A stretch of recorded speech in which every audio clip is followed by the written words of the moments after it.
But we are back again. Take four. I don't know. I wish to take this as, but yeah. What were we talking about? We were talking about the Pennsylvania training program, Yes, how they train to get better, gratitude. and that creates gratitude. Yes, having gratitude for competing and getting better, and focusing on more um on that because it is really important to take consideration on those things. Um, because not everybody has the freedom or the privilege to get better at something. Hmm. Some people just like they're just stuck on their life. This is like it's hard for them to do all the things. Meanwhile, we chose to do this sport and get better at it, and we get to travel and we get to hang out with some of our friends and be able to have an outlet and Hmm. just outside of work in our life themselves. That sometimes we lose control because of or not so much like made up stressors, but actually there are stressors that are confined within the activity in which we do. Hmm. It's not something that once you step out of the mat, it's not really a stressor unless you make it one. And also pressure is a privilege. They have the growth mindset in which pressure is a privilege that you get from doing the things you want to do. Hmm. For example, having the pressure of waking up early because you want to get better at something.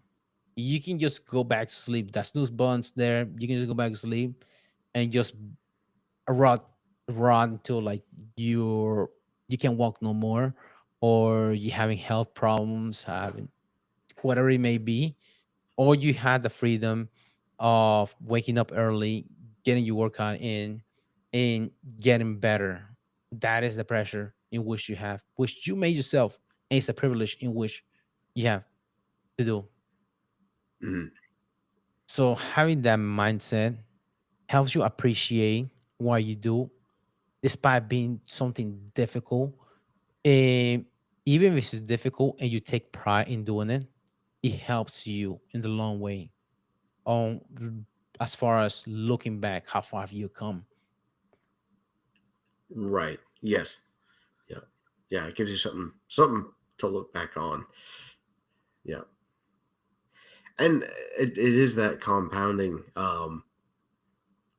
thing that if you're making the right choices, you can see progress better, and seeing that progress typically is encouraging enough to help keep you going. Usually, it's the starting that is the worst part. Yeah, but any But starting of anything is difficult. Starting mhm, a freaking car, how do you start an engine? You have to like combustion and all this stuff. You have to have a spark just to get it going. mhm, And but other than just a rest, you just once you start going, it's like that much weight moving off a vehicle itself. Starting from zero mhm, is difficult, and then just like in life, you have the starting is difficult, but then you go in and then you have your acceleration. You want to keep it at that speed and keep it in life, keeping the speed in life in the same progress you want to keep.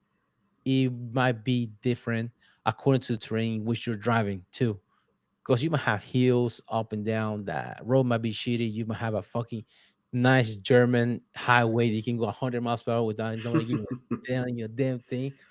But not everybody's road is the same. You might call because you cannot drive in a nice highway your whole life. There'll be adversity, and for you to keep the wheels on and keep on going, you still have to do maintenance along the way. But there is some effort and some work that has to be done in order for you to keep the wheels rolling. mhm.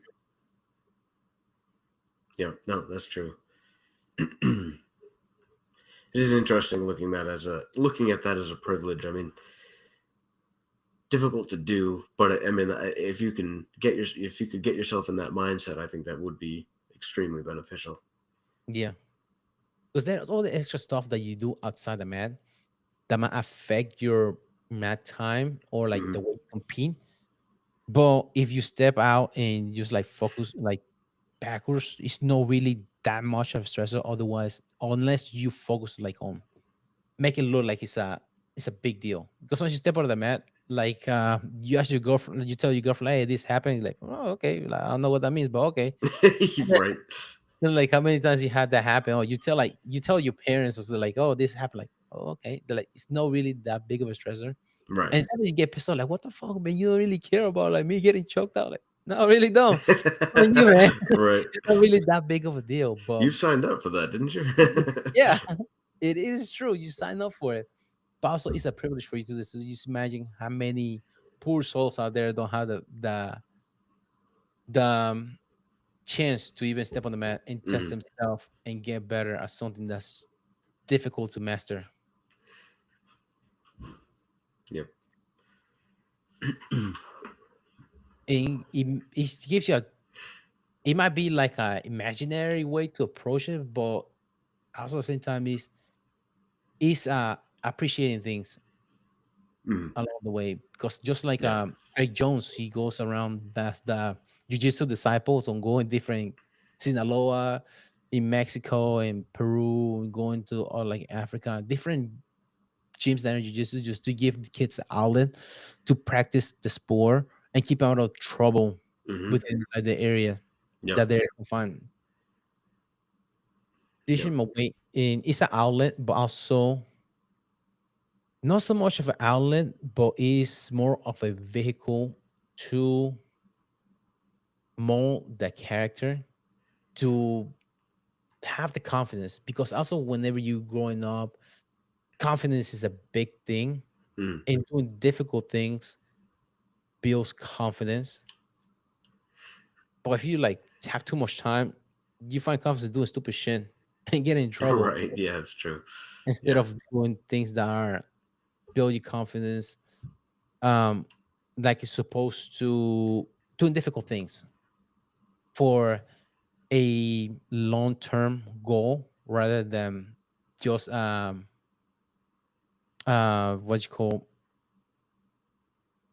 temporary satisfaction. Mhm. They just or instant gratification perhaps.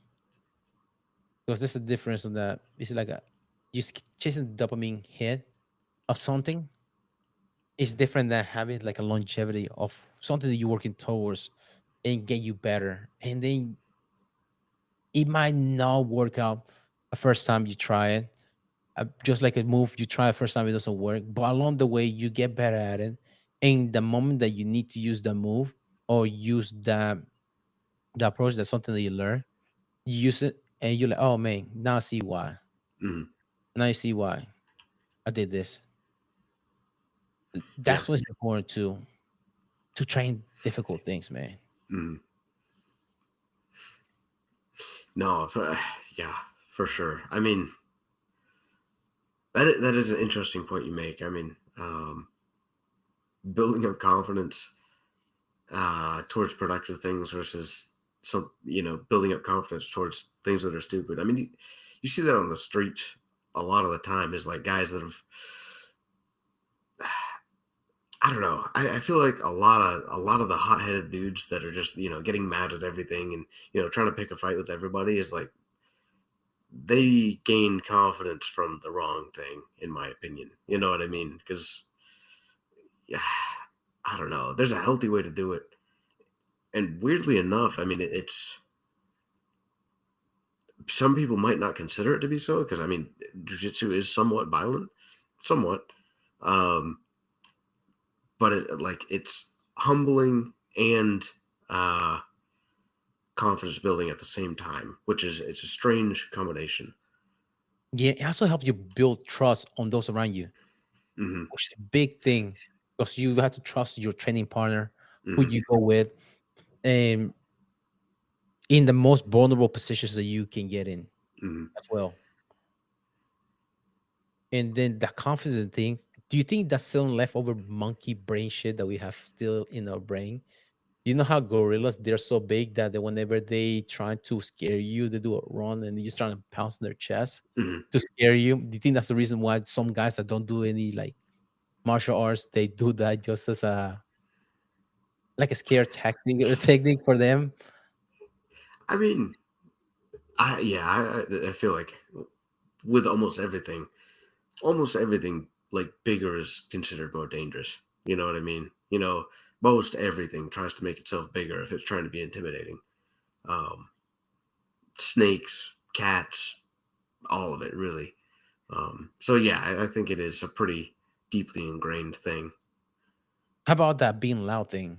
Just being loud, just obnoxious, just because like they badass. Hmm.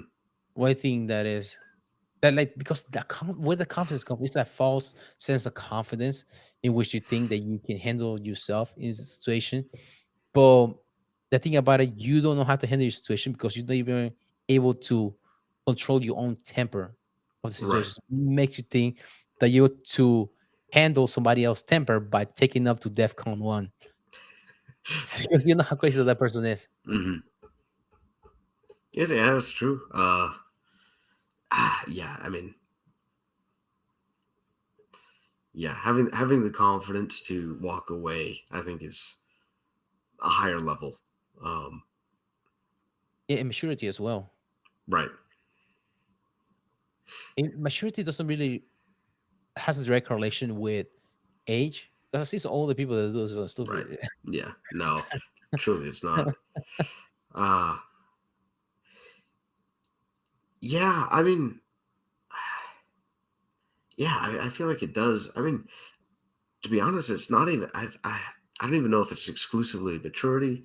I feel like it does have a lot to do with confidence, just because there's a lot of times there's been things that I've walked away from, and it's like I know that like showing this other person that I could be, I could destroy them in some way, whether it's verbal or physical, doesn't it's not going to elevate me in any way. There's just nothing that I'm going to gain from that, and so it's just like no desire to do it at all. You know what I mean? Yeah. And then like yeah, like there's certain thing about the saying pick your bottles. Hmm. Because some bottles like there's nothing to win out of there. Yeah. Um you're just gonna look bad and it's a waste of time and effort. Right. You Yeah. wish I said what I can think of. On Saturday, we went to pick up cupcakes for my daughter out of Lowe's Food.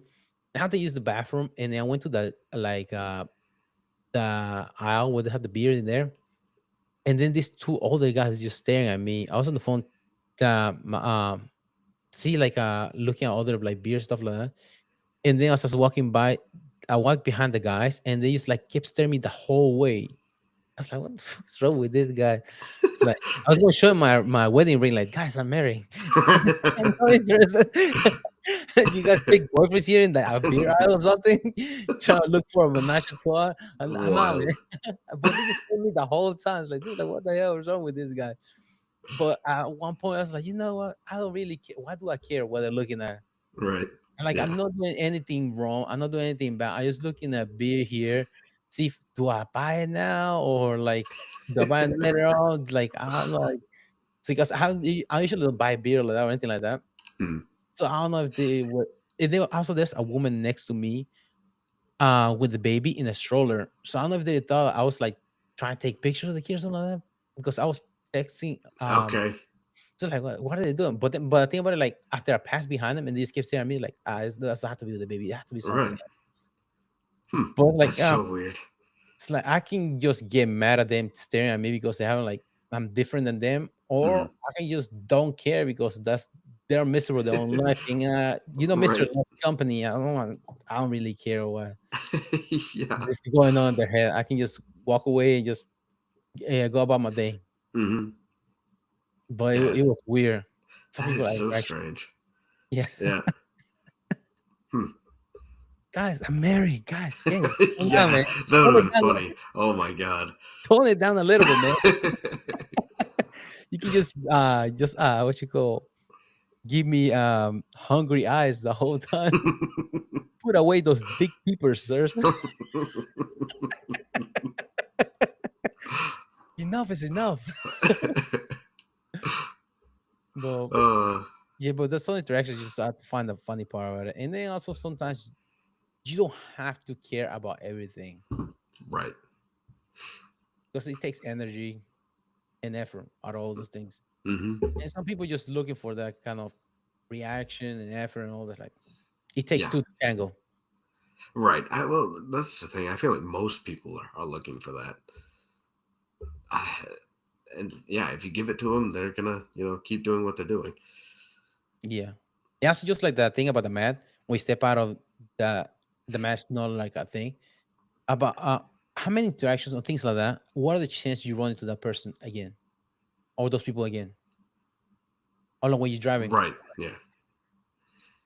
Yeah. Unless you're in a very small town, very, Yeah. very slim. Yeah.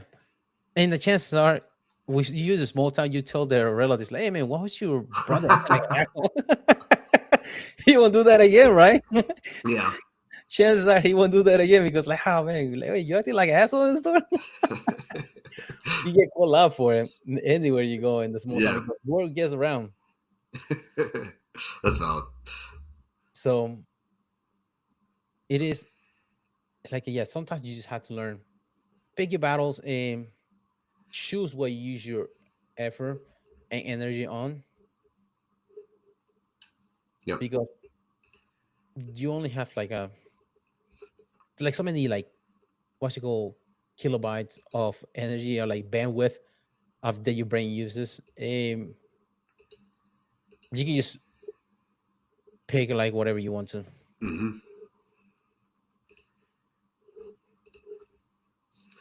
Yeah. No, that's yeah a big lesson to learn, and sometimes a hard lesson to learn, but definitely worthwhile. And jujitsu will, yeah, Have you teach you a lot heard? of that. Have you heard that saying that hard heads makes for a soft ass? No. Yeah, you ask B all the time. Hard head makes for a soft ass. It applies in prison too, apparently. Oh god. But yeah, like if you're stubborn and you're like you let your ego get out of hand, you get beaten and you learn things the hard way. Yep. Yep. That, yeah. Very, very true. How many times you got caught in a submission and you keep going back to the same position? Like, hey guy, just don't get in there, man. Yeah. A lot. Yeah. So and then that's the thing also the good thing about jiu-jitsu is a control environment in which you can try to do that, getting yourself a bad position and get out of them with somebody that you trust and where you help you work out of that position Mhm. as it may be considered catch death in which some positions pretending to just kill each other or rip each other's arm, but it helps you work through those positions and escapes at the same time. Mhm. Very seldom do you get to do that in all the settings. Trying to unless you're like a psycho that like to talk to yourself in the mirror and screaming argument. Yeah. That's how you get in trouble. You know, Yeah. you're talking to yourself or you're talking to somebody else. But yeah, I just wanted like to bring that up about gratitude of the challenges in which you impose on yourself Mm. and things you learn along the way. Gratitude and also focus on winning and losses because winning will come along the way. In jiu-jitsu, you lose a lot at the beginning. And some of those losses might not count if you're doing practice. Those don't count in practice. And at the beginning of competing, you lose a lot. Um, I think Tom DeBlanc talked about somebody was high level that he didn't win a tournament. This guy was a black belt and he became Hmm. a world champion. Um, but don't also get so focused on target fixated on winning and losses. You work on getting better on your technique. If you did something in a tournament in which you got caught in the submission, but you're able to like get out of submission, and you still lost because this is not a movie. Think you still lost in a different submission. Along the way, you got to work out of those positions, and eventually you got to catch somebody else in that submission, and just keep working at it, and fall in love with the process of getting better and learning rather than winning and losses. It's just Mhm. not a binary. What's it called? Binary system is winning and losses. Right, right, There's yes. more to it than that. Mhm, And there are things that you win along the way, um, that they don't really tabulate to wins and losses. mhm. For sure. I mean that. Yeah, it's one of the best ways I think to prevent burnout. Is if you're only focusing on the fact that you lose. Yeah, that sucks. But if you're comparing yourself to your past self, you're constantly building. You're constantly like that does I think generate a lot more good feelings about keep coming back and uh, yeah, I just think it's a more sustainable frame of mind. Yeah, my coach in college used to talk about making the small adjustments that make big difference. So just making small adjustment. If you get 1% better each day, that's like 365%. That's Mm, better at the end of the year. mm, So just making small adjustments, get better and better. And it's not as linear as that because you have peaks and valleys along the way. mm, Some days you might not go to the gym because let's be honest, nobody goes to the gym 365 days right. a year. But just getting better a little bit at a time, positions, flexibility wise, conditioning, emotionally, because that's important as well. Getting frustrated on being stuck on bottom or being passing out a certain position, you get better, controlling your breathing along the way, which you don't think is a factor because it's just air in and out, air in and out your whole life, and you never consider it being a tool for competing or in training, but just learning how to breathe as well. Hmm. Um, just making a small adjustments along the way that will make a big difference in your journey. That's important too. Yep. Yep. Well, yeah, man. Like whenever you're little, you don't think about those kind of things. Um, No. how much like big difference you leaps you made along the way. Hmm. Um, you see pictures of you when you were little, like oh man, like I was so little, but then you know so much. Even in class, like you like for example in kindergarten, you learn your ABCs and things like that. And then next thing you know, you're getting a college degree. You graduated, and Hmm. it's just like over what 16-year period for you to get a college degree. And it is um important just stick to it and just try to get better and fall in love with it because it will it'll make it it'll make him more grateful and less stress along the way too Hmm. doing that. um but that's something like you wanted to bring up Hmm. during the podcast today because if he just get so and also like sometimes we just focus so much on winning uh $10 medals. Right. So it's like no really something that like something just for bragging rights rather than them actually monetarily or like um unless you really want to make it like uh a career out of it, that Hmm. makes difference. But somewhere along the way you have to be apprentice to become a professional or something. Hmm. So if this is the apprentice part, learn along the ways where the hits are not as hard. Right. Yes, that's true.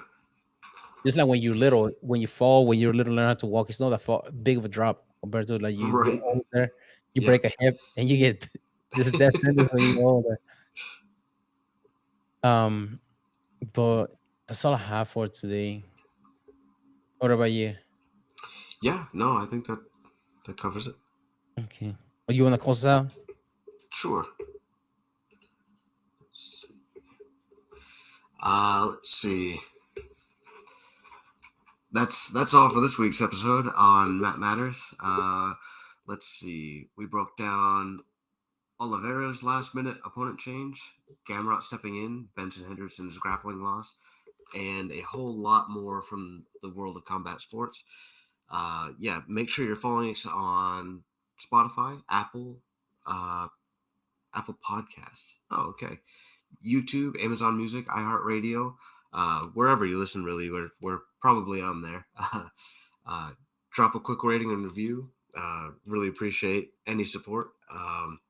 Yeah, thank you